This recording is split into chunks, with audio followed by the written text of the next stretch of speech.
Sveiki, mano brangieji, įsijungę šitą video. Šiandieną skaitimas bus dabartinė būsena ir ar laukia jūsų nauja pradžia, ar jūs liekate ten, kur jūs esate dabar.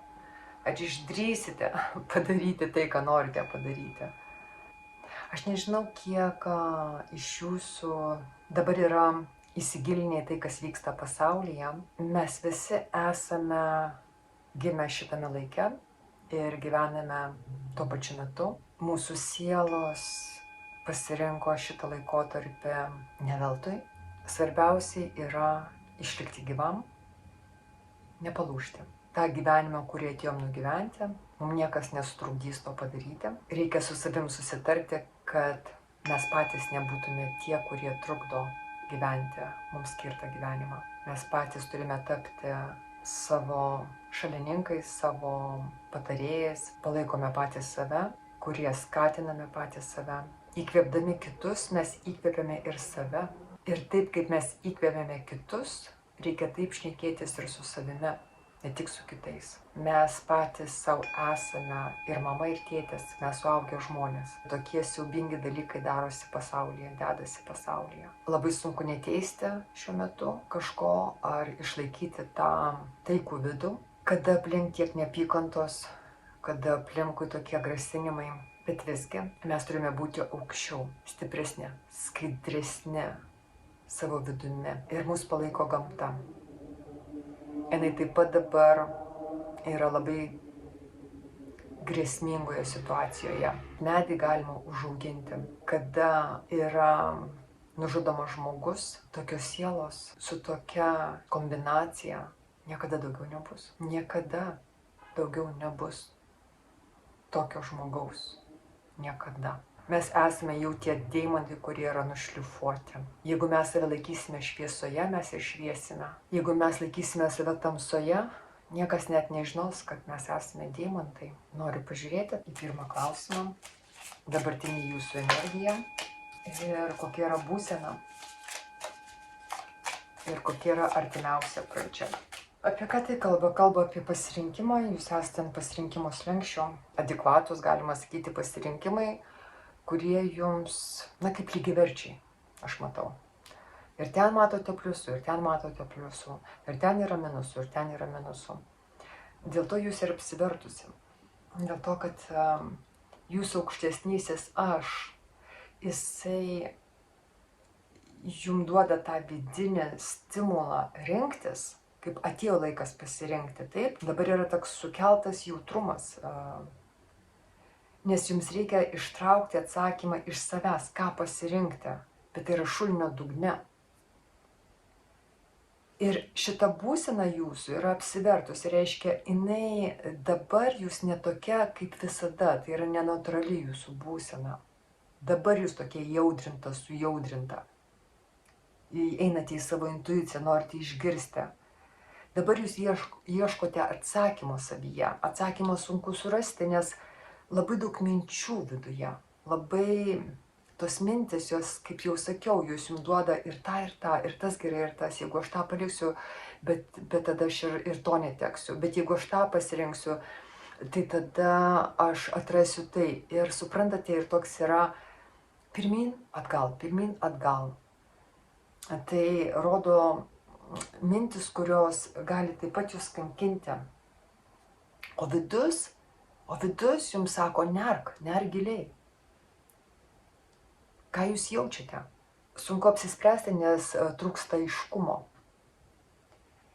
Ir viduje vyksta labai gilus procesai dabar. Jūs norite surasti tą aiškumą. Tai ne paviršutiniškas klausimas, į kurį jūs turite atsakyti šiuo metu. Tai yra labai gilus vidinis ieškojimas. Greičiausiai tai yra labai svarbus pasirinkimas jūsų gyvenime. Ir kai kuriems gali būti jausmas, kad jūs dabar šiuo metu praradote balansą, apsivertėte. O kai kuriems gali būti, kad jūs praradote pasitikėjimą savimi, kad jūs galite padaryti sprendimą teisingą savo šiuo metu. Dėl to, kad jūs praradote balansą. Dėl to, kad jūs nestovite ant žemės, jūs kaip aukštyn koja, žinote, kaip pakabintasis, apsivertusi aukštyn kojomis. Jūs bandote pažiūrėti iš kito kampo į situaciją, ar iš visų kampų pažiūrėti situaciją. Išorinė įtaka, kaip jinai čia jūs veikia, ką jums išorė diktuoja, ar jinai jums padeda, ar jinai jums padeda, ar jinai jums trukdo. Inkaras, pelės, meška ir laikas. Inkaras sako, kad aplamai visa kortų kombinacija kalba apie darbą, finansus ir stabilumą. Gali būti nebūtinai darbas, jeigu jūs esate stabili šiuo metu, pavyzdžiui, savo namuose. Ir jums užtenka finansų ten būti. Gali būti daug situacijų, bet ten, kalba eina ten, kur jūs esate stabili šiuo metu. Tai situacija surišta su finansais. Dėl to aš ir darau išvadas, kad greičiausiai tai yra jūsų darbas, bet nebūtinai. Ir ten, kur viskas yra užsitęsę, kaip jūs ilgai jau taip toje situacijoje, ar toje vietoje, ar tose santykiuose, jūs jau ilgą laiką. Toje situacijoje jūs griaužia iš vidaus, griaužia jūsų energiją, pelės. Pelė dar korta sako, kad reikia labai detaliai pasižiūrėti, kas tai daro. Tai nėra matoma, bet tai va, jūs galite jausti, kad kažkas ne taip.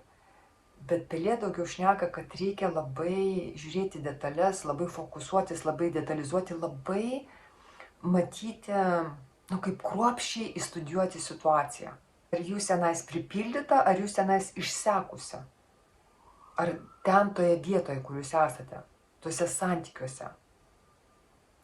Ar aplink jūs vampyrai, ar aplink jūs tie, kur jums priduoda energijos? Bet čia man sako, kad aplink jūs yra žmonės, kurie ima iš jūsų energiją. Ir vat matote, šalia pelės yra meška. Tai reiškia, kad yra stipresnis už jų žmogus jūsų aplinkoje ir jisai gali imti tą energiją. Nes jisai yra toj pozicijoje ir jisai turi autoritetą. Kokias išvadas tada darome, kad išorinė įtaka yra tokia, kad toj vietoje, kur jūs esate, kažkoks žmogus, kuris yra virš jūsų arba turintis didesnį autoritetą, arba ta aplinka, lėtai jūs sekina. Kokie yra giluminiai procesai?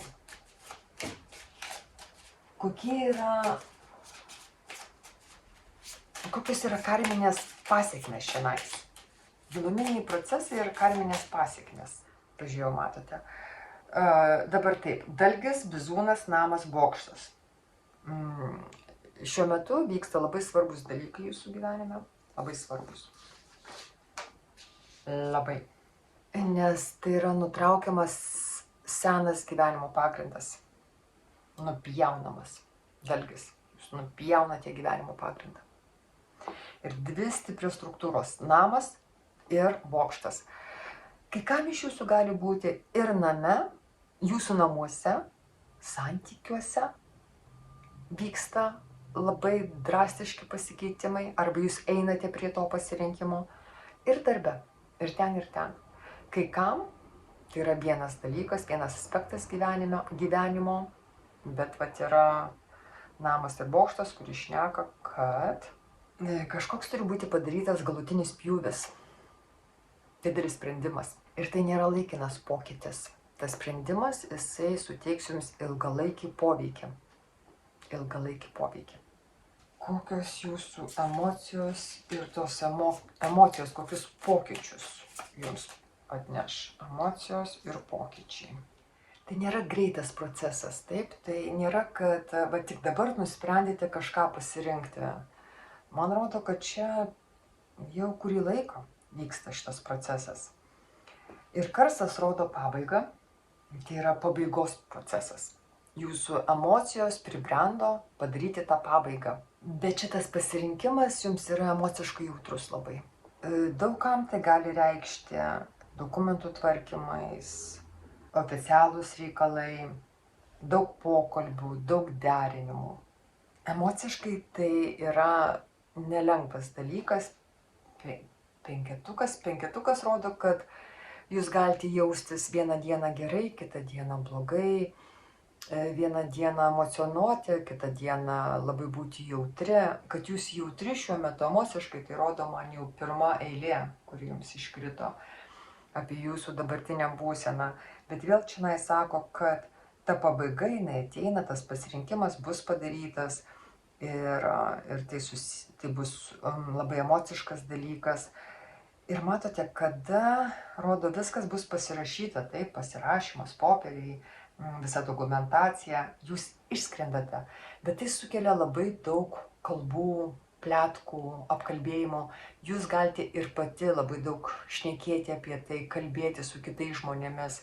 Po tų visų kalbų, po tų visų apkalbų ir pokalbių ir aptarinėjimų ir tų gal konfliktinių tokių situacijų ir tų intensyvių labai aptarinėjimų, jūs išskrendate, jūs paliekate.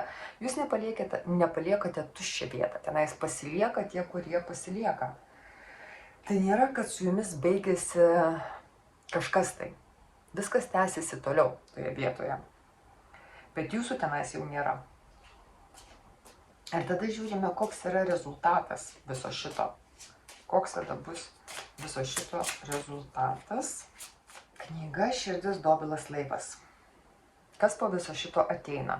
Koks galutinis rezultatas? Kokia išvada, koks sprendimas? Tai bus padarytas.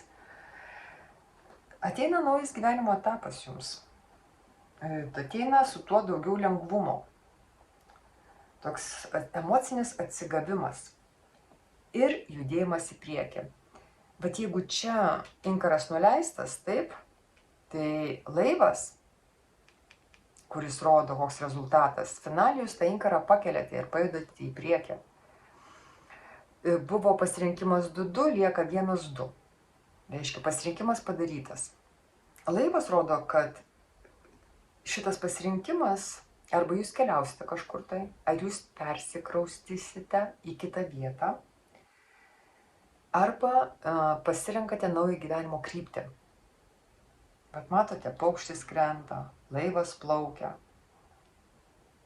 Ir jūs pati nežinote, kokios širdies paslaptys jūs laikote dar. Nes šita knyga, jinai laiko savyje informaciją, paslaptį, širdingą paslaptį. Tai reiškia jūsų širdis ir dobiliukas, taip, jinai kaip ir čia medis. Tai yra lėtas atėjimas į save. Toks širdingas, toks, kada jūs širdyje pradėte jausti kažkokius gerus pokyčius. Bet tai nėra staigiai, tai nėra greitas toks gijimas širdies, išgijimas. Tai yra lėtas, bet jisai yra labai malonus, jis yra labai raminantis, jis yra atnešantis džiaugsmą. Gal iš pradžių maži džiaugsmeliai, toks jūs galite įkvėpti, atsikvėpti ir nuo to jums gera. Ir paskui, taip atrodo, jūs pasirenkate tą gyvenimą, tą žalumą. Ir jums gyvenimas pats suteikia kažkokius tai sausainiukus, saldainiukus, kur jums saldu nuo to. Tai toks būtų rezultatas. Finale galiu pasakyti, kad tai gali būti emociškai sunkus periodas. Bet tai veda į lengvesnį ir laisvesnį ir gal labiau širdžiai artimesnį gyvenimą.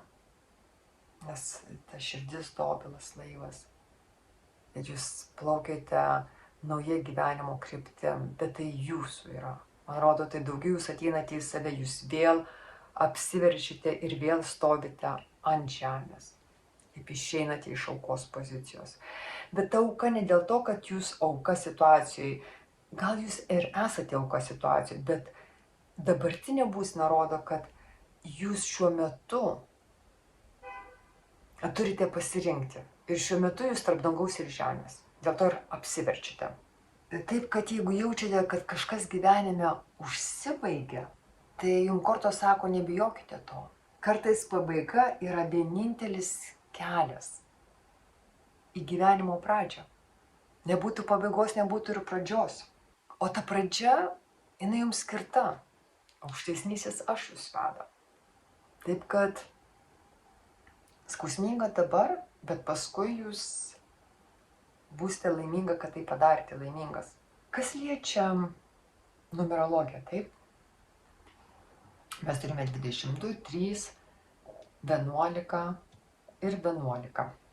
Jau pati pradžia yra dvi kortos, kurios susideda į vieną skaičių 11, o 11 2, 2, taip. Tai yra 2, 2, 2, 2 ir 3. Arba, bet aš neimu 22, aš palieku 22, nes čia yra pasirinkimas ir aš palieku 11, 11, nes 11 jisai dažniausiai nededame mes į tą vieną skaičių 2, nes tai yra labai dvasinis skaičius ir jisai kalba apie labai stiprią intuiciją šiuo metu. Ir kalba taip pat eina apie emocinį perdegimą. Gal toje situacijoje, toje vietoje, kur jūs esate, jūs perdegėte emociškai, kaip negeneruojate jokių naujų jausmų, kaip viskas atrodo tas pats per tą patį.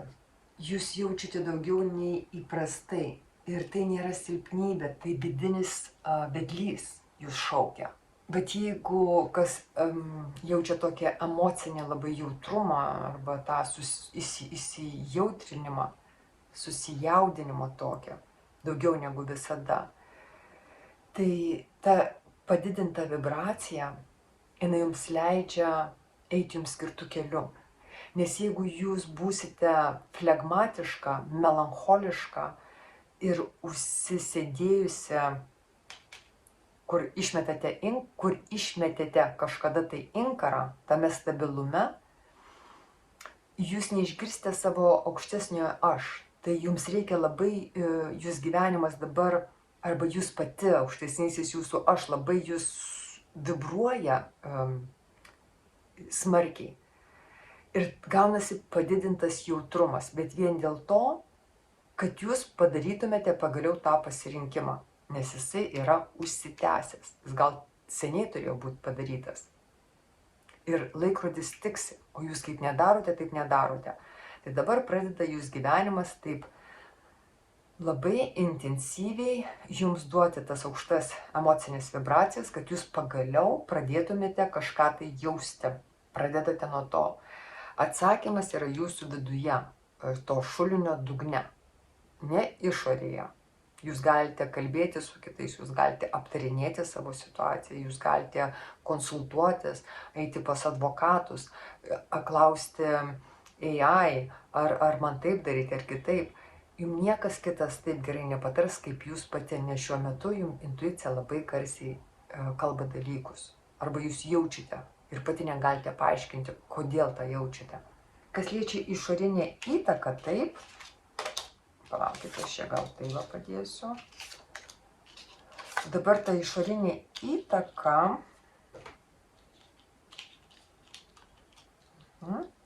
tai yra 8, 5, 6, 10.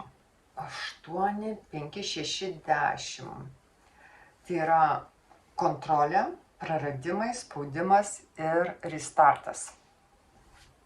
3, 7, 1, restart, nauja pradžia. 8. Ir čia tas pats.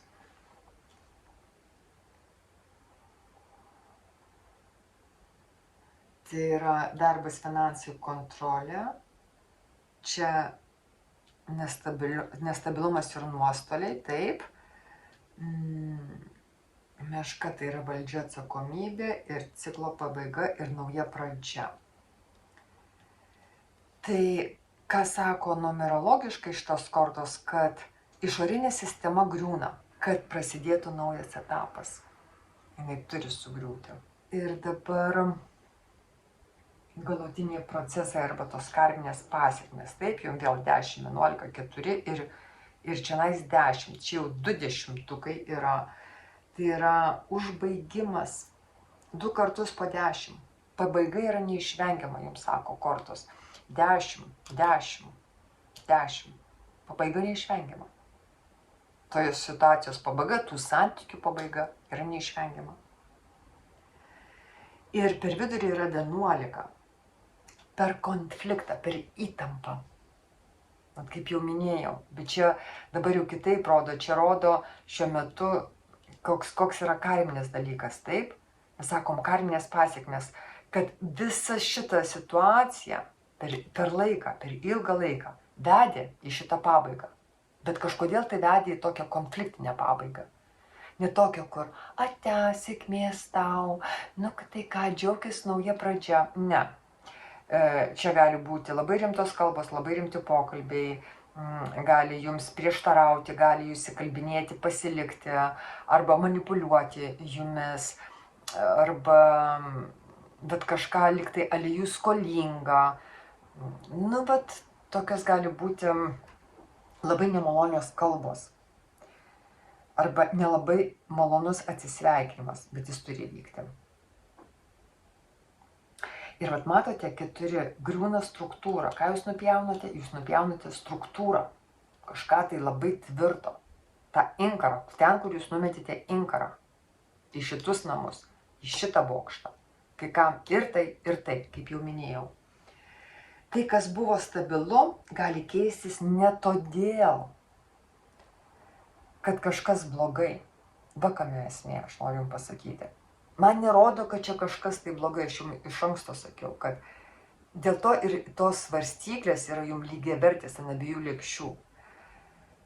Ne dėl to, kad blogai, jūs galite sėdėti ant tos lėkštės, jūs galite pasirinkti ir aną variantą, bet tenais jau užsistovėjus variantas, užsisėdėjęs, jau inkaras ten labai ilgai įmestas. Ne dėl to, kad tenais blogai, taip, o todėl, kad tas ciklas eina į pabaigą, dėl to jums krenta tas jūsų aukštesnysis aš, kuris yra toks šulinys, vidinis šauksmas. Bet tas, kur jums sako, reikia tą padaryti. Aš dėlsiu, man reikėjo seniai ir aš vis dėlsiu. Ir nedarau, o reikia. Aš privalau, tai yra mano pašaukimas, tai yra mano kelias. Tai 1, 2, 3, 4 ir emociniai pokyčiai. Dabar emociniai pokyčiai 8, 5, 9 ir 3.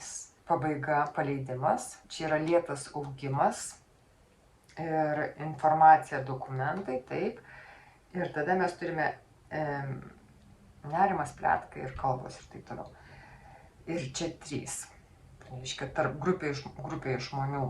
Matote, medis. Medis jisai ir yra šešėlį meta ir ant šungrybio, ar ant musmelės, ir ant gėlių, ir ant viso gėrio, ir ant viso negėrio. Medis šešėlį, jisai nediskriminuoja nieko. Taip, mūsų tas vidinis gijimas, augimas, per tą pabaigą mes augome mes lėtai, bet mes tame visame esame apsaugoti, jūs esate apsaugotas. Bet ta pabaiga, kurie ateina, ta apsauga nereiškia, kad jūs nieko nedarote ir viskas tik tai, kaip tie kepti balandžiai krenta jums į lėkštę. 5, jisai kalba apie tai, kad čia yra veiksmas. Kad jūs veikiate, jūs priverčia veikti, jūs priverčia labiau veikti, va čia jūs galite būti užsisėdėję, užsistovėję. Bet dabar su ta pabaiga ateina nauji jūsų veiksmai, nauja kryptis. Ir jums reikia vėl išeiti iš to komforto zonos. Tik tai dalykas yra tame, visame kame jūs esate apsaugota. Gal veiksmo daug, bet eiga bus lėta. Kaip aš sakiau, kad jūs gydote širdį tuo pasirinkimu, jūsų širdis išgyja. Bet jinai neišgyja per naktį. Yra lėtas procesas, bet tai yra per veiksmą, per darymą. Ir dabar ta informacija, dokumentai, tuo metu, kada jūs pasirašote, čia jau plunksna įdėta, taip, čia sako, pasirašykite dokumentus. 7.2, pabaiga. Čia vat yra per pokalbius, jūs pasirašote. Ir jūs įskrendate. Jūs įskrendate. Ir dabar rezultate mes turime 8, 6, 2 ir 3. Dar ką nepasakiau. Tai yra labai gražus toks ciklas. Va čionais yra transformacijos ciklas, kada pabaiga, veiksmas ir dokumentai ir įskridimas. Užsibaigia ir jūs gražiai viską užbaigite. Ir dabar rezultate mes turime, kaip jau sakiau, 8, 6, 2, 3. Knyga tai yra ir paslaptis, taip? Tai rezultate, tai yra, kaip jau sakiau, širdies paslaptis, bet tuo pačiu ir yra ta potencija. Naujas potencialas tuo ateina. Ir emocinis atsigavimas. 6. Vėl jūs ateinate į save. Jūs dabar atsistojate ant ko, jūsų širdis susibalansuoja. Jūsų protas ir jūsų emocijos ateina į harmoniją, į balansą. Ir 2, tai yra, kaip jau sakiau, čia 2. Taip ateina tas pasirinkimas, tai yra jūsų proga, jūsų šansas. Dobilas dar sako šansas. Pakeisti gyvenimo kryptį, keliauti, persikelti į kitą vietą, pajudėti į priekį. Tai yra labai gražus progresas. Čia transformacija, čia jūs progresuojate į priekį. Pas jūs skaitėme yra labai daug dešimtukų. Tai viską, dešimtukai tai yra pabaiga. Jūs 1, 0 nusinulinate, pabaigite kažką tai. Taip pat yra daug 11. Kalba eina apie vidinę intuiciją ir jūsų jautrumą šiuo metu. Ir taip pat yra daug 2 ir 3. Pasirinkimas, 2 tai yra pasirinkimas. Ir 3 yra judėjimas. Tai finale, epilogė yra tai, kad pas jūs ateina, arba jūs esate ciklo pabaigoje, bet tuo pačiu metu jūs esate ir naujo ciklo pradžioje. Ir nors dabar gali būti labai daug pas jūs emocijų, daug neaiškumų, daug minčių, bet viskas juda link lengvesnio, atviresnio ir tokio laisvesnio gyvenimo etapo. Tai tiek būtų, mano mielieji. Dėkui labai, kad išbuvote iki galo. Ir jeigu kam kils baimės ar kokie abejonės tame pasirinkime, dar kartą ateikite ir paklausykite šito video ir įsigilinkite. Šitoje pabaigoje yra ir pradžia. Ir ta pradžia yra geriau negu buvo. Pasirenkate ne blogesnį variantą, jūs pasirenkate geresnį variantą savo gyvenime. tą naują kryptį, kuri subalansuoja jūsų širdį, kuri jūs išgydo, kuri jums duoda dar vieną šansą pradėti. Kas gali būti geriau, jeigu ne tai? Ačiū labai ir iki kito malonaus. Čiau, čiau.